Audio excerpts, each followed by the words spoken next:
There's something strange happening to the internet. You can feel it before you can prove it. Search for an answer, and you find 10 websites saying the same thing in slightly different words. Open a comment section, and the replies feel polished, familiar, almost human, but not quite. Scroll long enough, and you start to notice the same faces, the same opinions, the same jokes, moving from one platform to another like copies of copies. The internet still looks alive.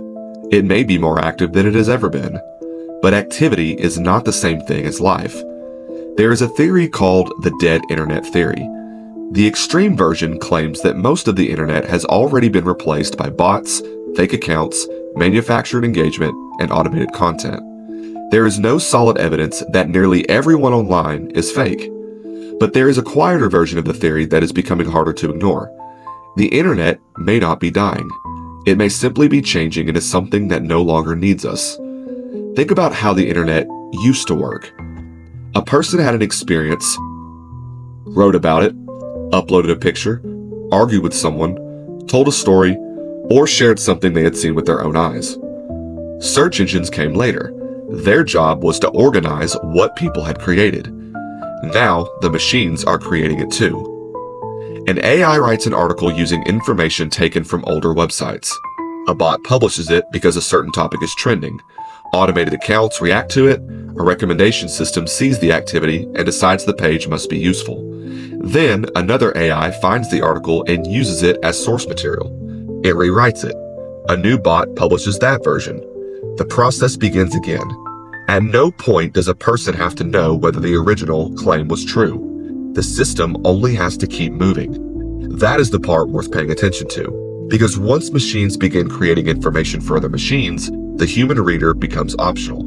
The page does not need to help you. It only needs to attract a crawler.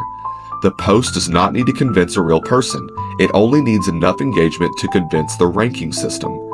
The machines are not planning this together. There is no hidden meeting, no central switch, no single intelligence controlling the whole thing. Each system is doing exactly what it was built to do.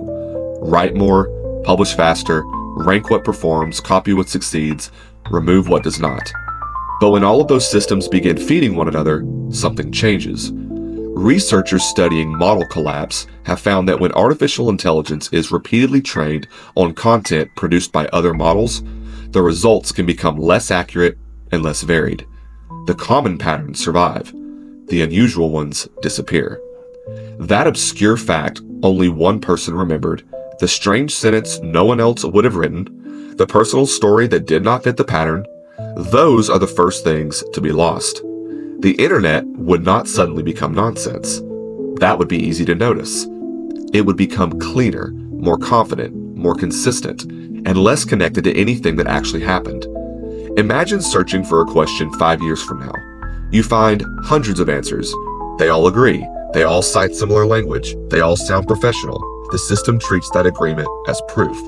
But every answer may trace back to the same machine-generated paragraph, copied so many times that no one can find the original source. The information would appear certain because there is so much of it, not because anyone checked.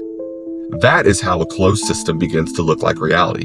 And once enough artificial material exists online, future models will be trained on a world partly written by earlier models. Each generation will inherit the assumptions of the last one.